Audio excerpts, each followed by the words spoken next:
Agora sim. Então, preâmbulo das instruções para dar corda a um relógio. Presta atenção aqui. Pensa nisso. Quando te regalam, aí vem a primeira palavra que me interessa, que é regalam. Regalam significa presenteiam, de presente. Pensa nisso. Quando te regalam, quando te presenteiam um relógio, te presenteiam um pequeno inferno florido. Um pequeno inferno florido. Por que inferno florido? Inferno, né? Decorado, enfeitado. Uma corrente de rosas, cadena corrente, e um calabouço na prisão de ar. Na prisão de ar. Não te dão somente o relógio, e que los cumplas muito feliz. Essa parte aqui, ó, são uns versos do canto de aniversário em espanhol. O canto em espanhol é feliz cumpleaños a ti, te deseamos a ti, cumpleaños felizes. Então, esse é um verso, né, da música, né? E esperamos que durem, porque de boa marca, suíço, com uma âncora de rubíes. Não te presenteiam somente esse menudo. Olha essa palavra menudo aí para mim. A palavra menudo é miúde, pequeno.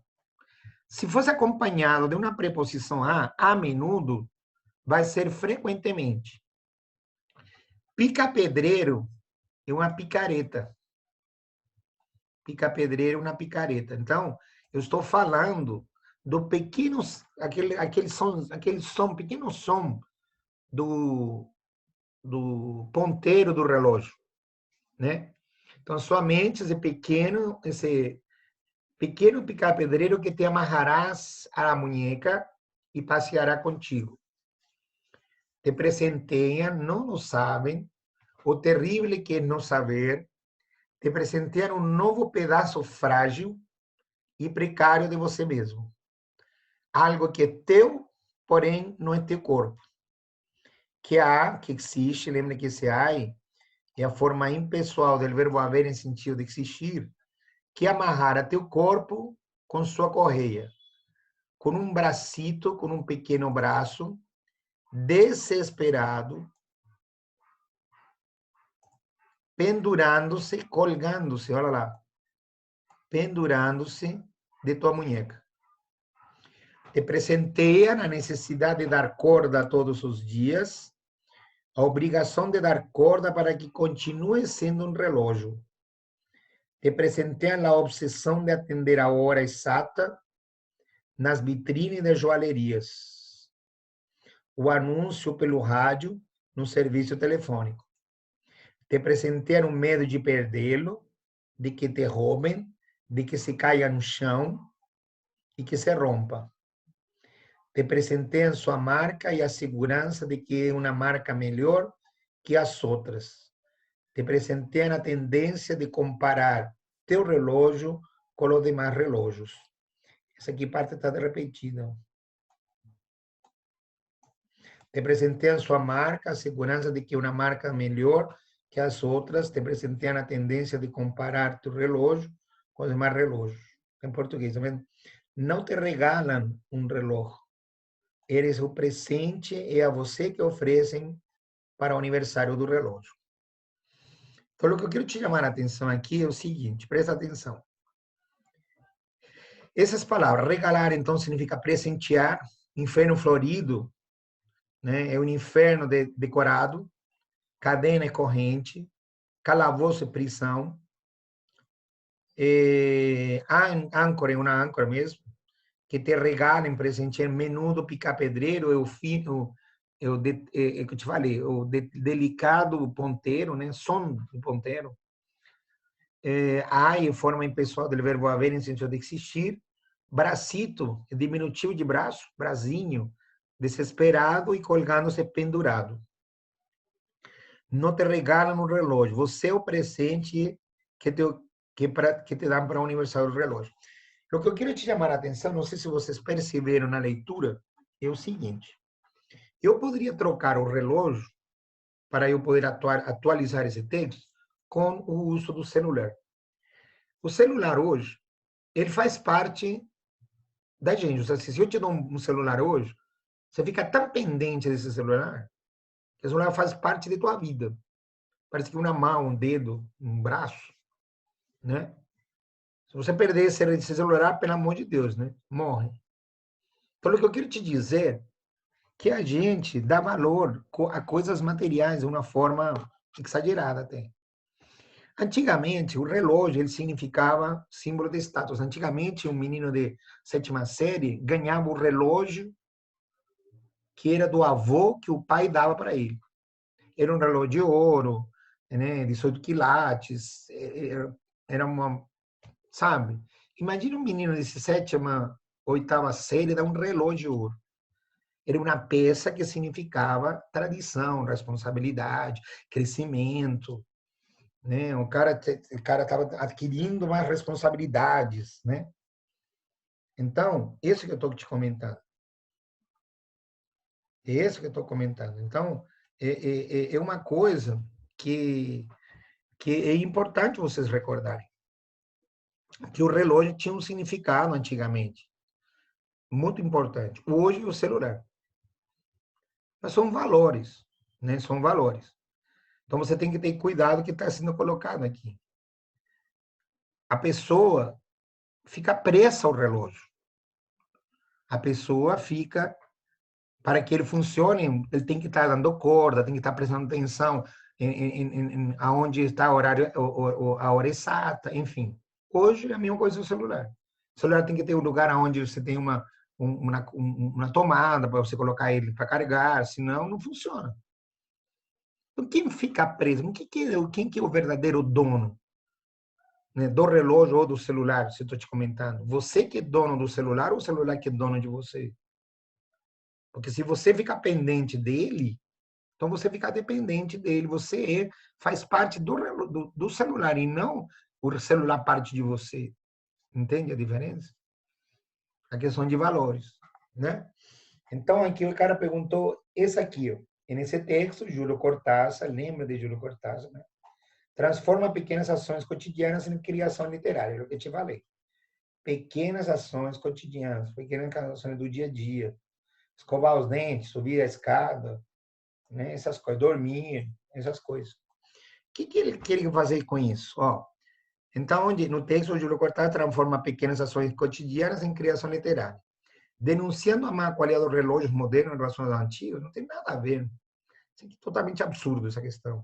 Apresentando a possibilidade de sermos presenteados por um relógio, com um relógio, olha, começa a questionar isso. Mas na finalidade do texto não é isso. Convidando o leitor a refletir sobre a coisificação do ser humano. O que é uma coisificação? É o homem se tornando coisa. É quando os valores das coisas passam a ser superiores aos valores humanos. A gente se torna uma coisa, se torna mais humana, mais importante que qualquer outra coisa, né? Esse é o problema. Quantas pessoas já morreram pelo celular, né? O cara é como se estivesse cortando uma mão, um dedo, como antigamente. Desafiando o leitor a pensar sobre a efemeridade do tempo, falou relógio, você lembra do tempo, né? Foi muito induzido essa questão. Muito induzido. E criticando o leitor por ignorar o malefício do relógio. Não tem nada a ver. Então, a melhor item é o quê? É a letra C. Convidando o leitor a refletir sobre a coisificação do ser humano. O Júlio Cortázar quer pensar os valores das coisas para os homens hoje. Isso que é importante. Tá claro? Alguma pergunta, meninos? Pode me responder no bate-papo, tá? Se você quiser. Camila, Cecília, tudo bem?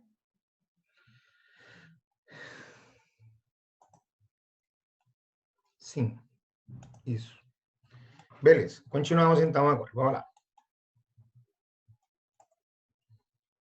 Beleza, beleza. Continuamos aqui. Segunda questão. Olha só o tamanho do texto de novo.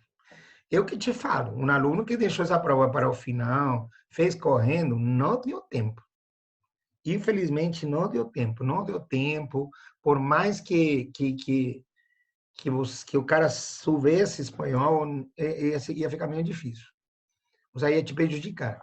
Quando você vê um texto desse tamanho, você tem que fazer o quê? Ler primeiro a pergunta.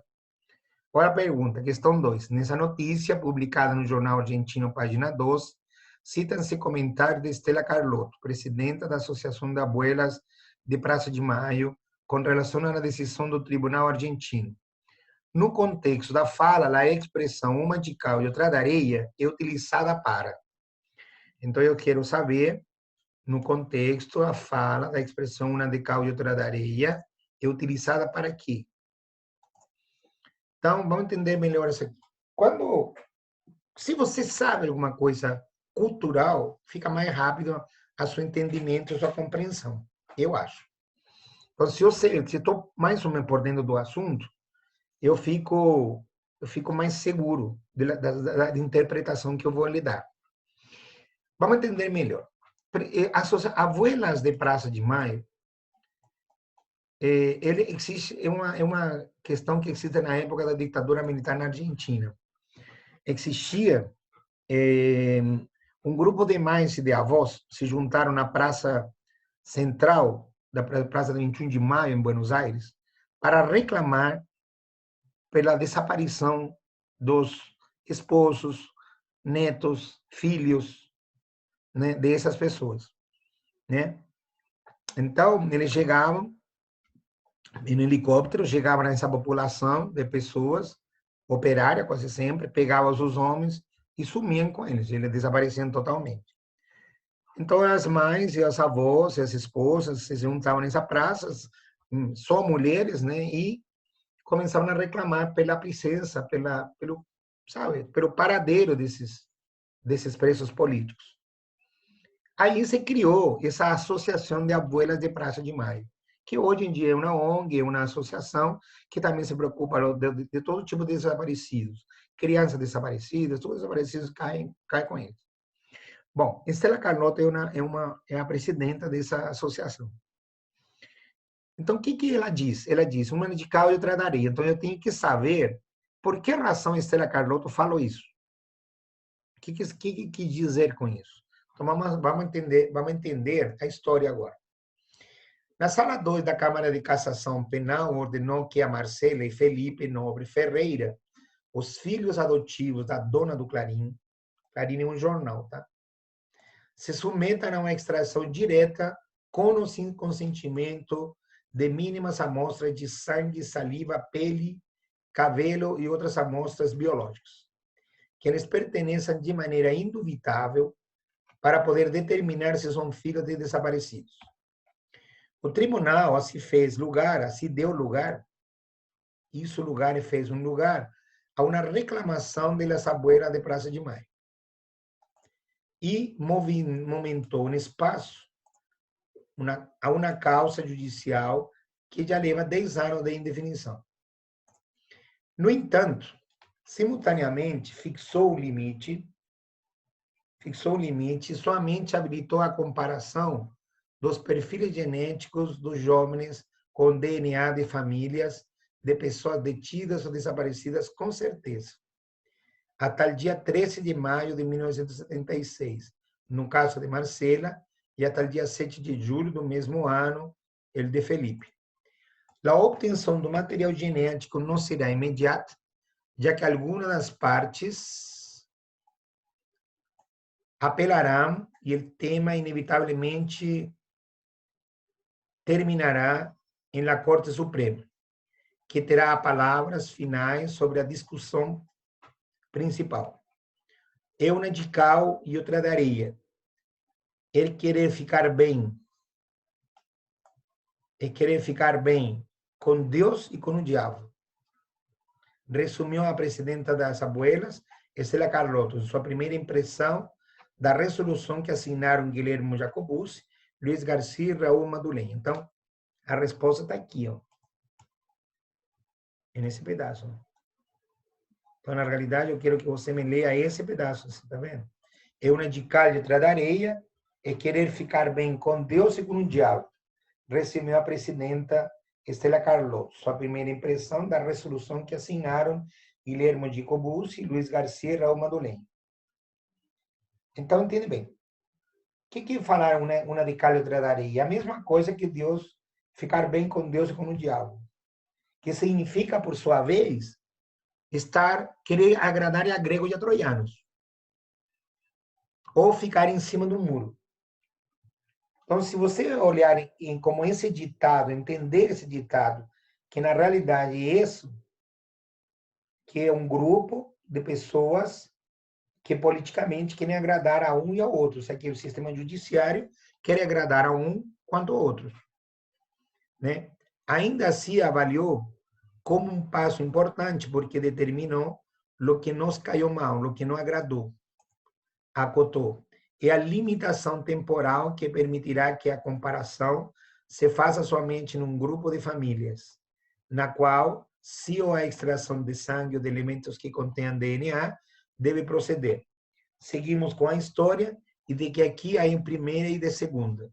Porque todos os demais casos sempre têm comparado com o banco de dados genético completo e este não? Se perguntou. Então, vamos entender de que trata. Eu achei assim, que quando eu li esse texto, ele não ficou claro, sabe?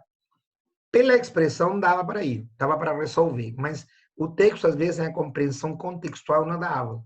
E quando a gente não consegue entender um texto, fica meio difícil responder, eu acho. Esse texto ele está se referindo a uma situação que a Cristina Kirchner viveu. Entende bem? Tinha um grupo de mães que queria recuperar os corpos dos desaparecidos políticos. Aí a Cristina Kirchner, quando ela quis ser presidente, ela falou: não, eu vou resolver esse negócio com vocês. Sempre quando vocês votem em mim.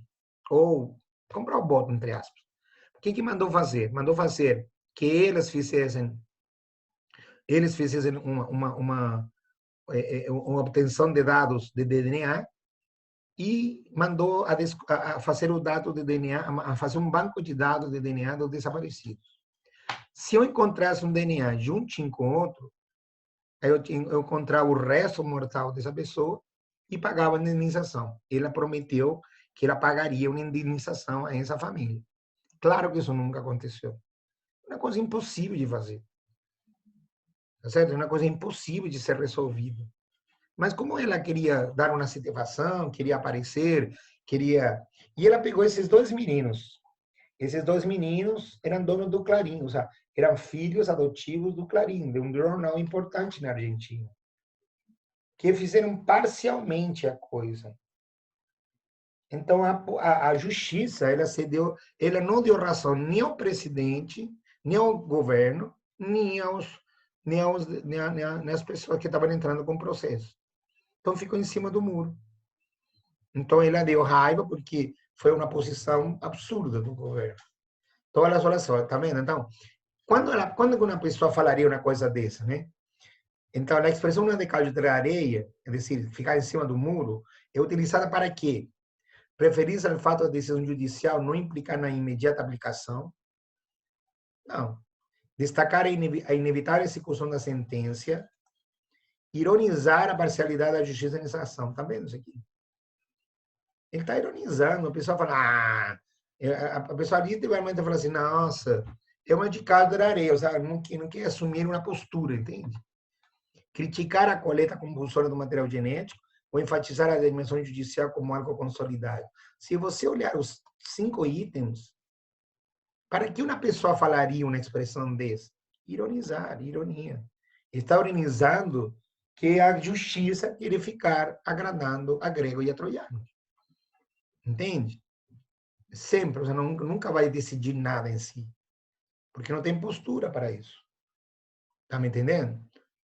Muito difícil a questão, cara. Para ser verdade, a mim me custou chegar a uma resposta, mas é lógico que é para ironizar, né? Era uma questão mais lógica. Bom, e nessa questão 3, você vai observar outra coisa que me chamou a atenção.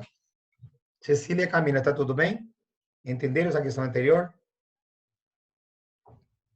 Posso continuar?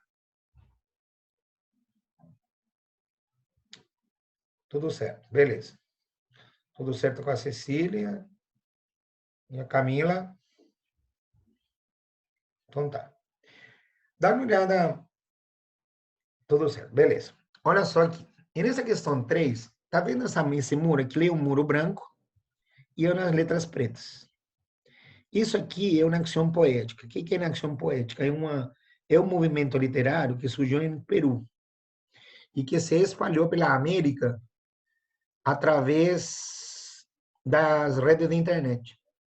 Então, hoje, em toda a América Latina, você não encontra, temos que correr, você não encontra, como te chamam? Você não encontra pichações, e sim recados, como esse aqui. Já se a pessoa não lê, a leitura vai estar a pessoa. Então, você vê isso nas ruas, você vê isso nos shoppings, você vê isso em qualquer lote baldio, você vai ver uma questão dessa. Mas sempre com a mesma característica. Muro branco e letras pretas. Aqui está dizendo, não supe lo que ponerme e me puse feliz. Ponerme, quando está ponerme aqui, ó, não soube que me vestir. E eu fiquei feliz. Então, o que significa isso? Observa bem como que foi colocada a questão. Não soube que me vestir e eu fiquei feliz. Nesse grafite realizado por um grupo, se faz intervenções artísticas na cidade de Lima, há um jogo de palavras com o verbo poner, que é pôr. Na primeira ocorrência, o verbo equivale a vestir uma roupa, poner-me. Eu me puse uma roupa, me puse uma camisa. Já na segunda indica o quê? Então, entende bem.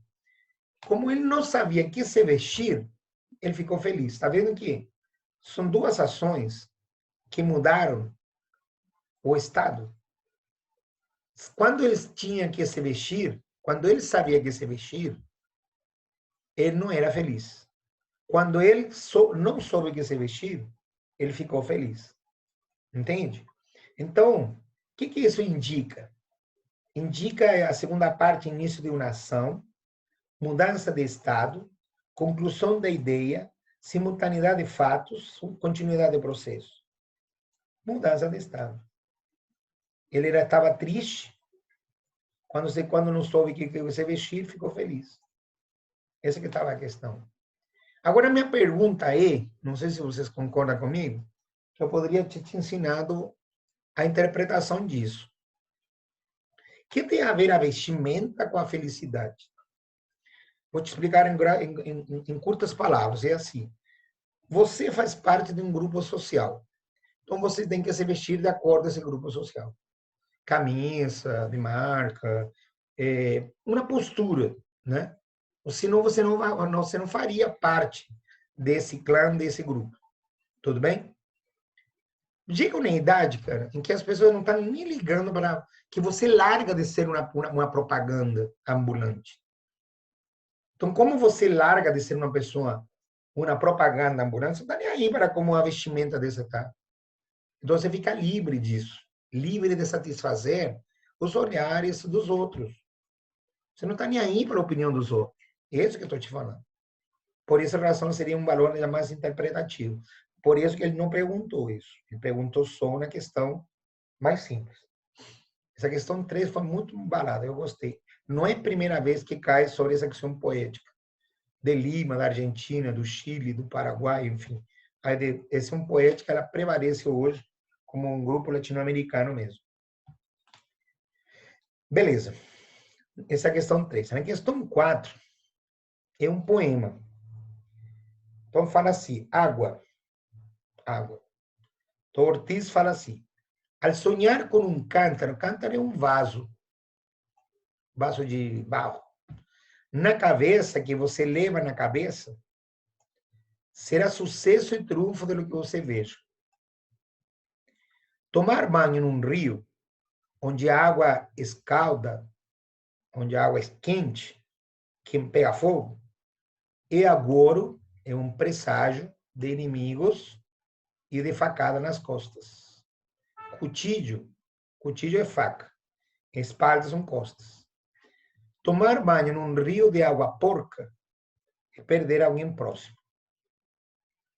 Então, entende bem? Aqui você tem que olhar sonhos mexicanos.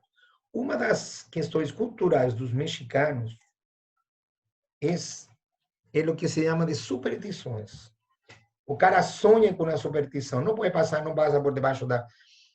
Não mora no 13º andar. Ele não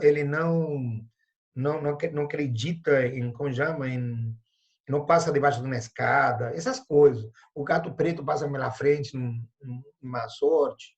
Enfim, acredita em ditados populares, em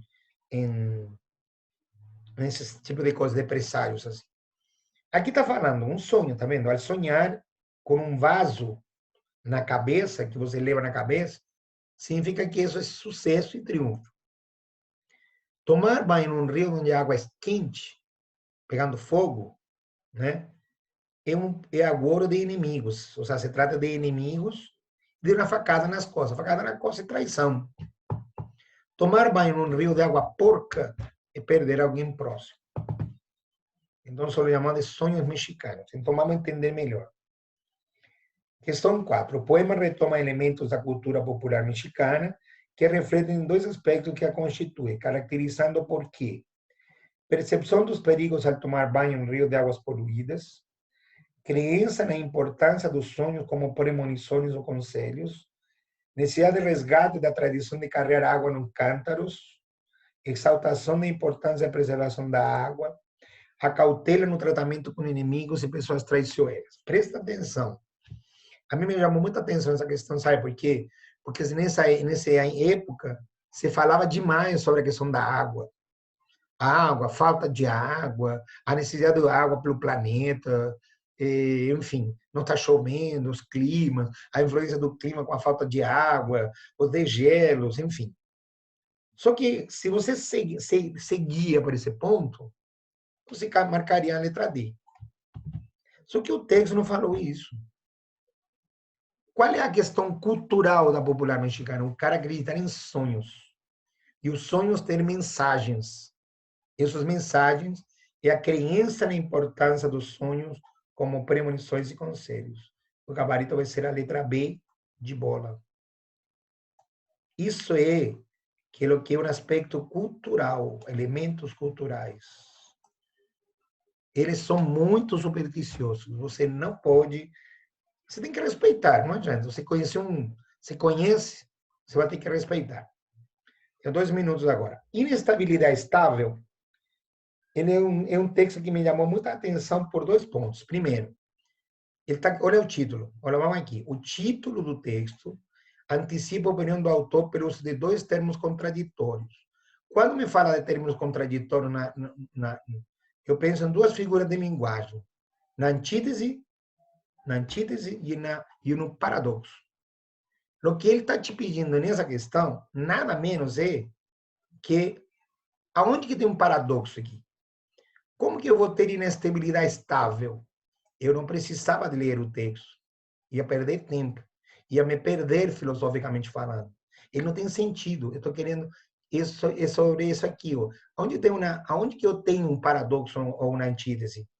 Competitividade em busca de lucro que caracteriza a sociedade contemporânea, procura de estabilidade financeira e emocional que marca o mundo atual, negociação dos valores defendidos pelas gerações anteriores em relação ao trabalho, necessidade de realização pessoal e profissional em sistema vigente, permanência da inconstância. Como que eu vou ter uma coisa inconstante e ser permanente? É onde eu tenho uma antítese, é um paradoxo. Então, aqui, o gabarito vai ser a letra E de elefante. Meninos, essa questão era uma verdadeira armadilha.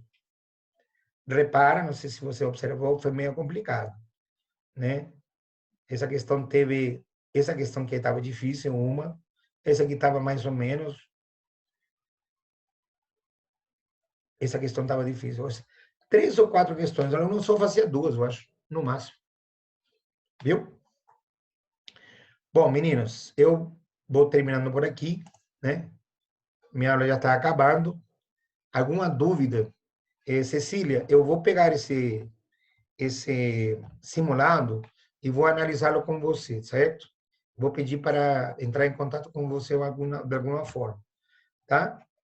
Beleza? Mas a gente, qualquer coisa a gente faz, tá certo? Camila, tá tudo bem? Cecília, tá tudo bem? Les agradeço muito por vocês assistirem minha aula hoje, tá? Realmente é uma coisa muito legal. Les agradeço pra caramba, porque isso estimula a gente, sabe? Tudo bem? Até a próxima e a gente se vê na próxima quarta-feira, se Deus quiser. Se cuidem e cuidar com a quarentena, tá?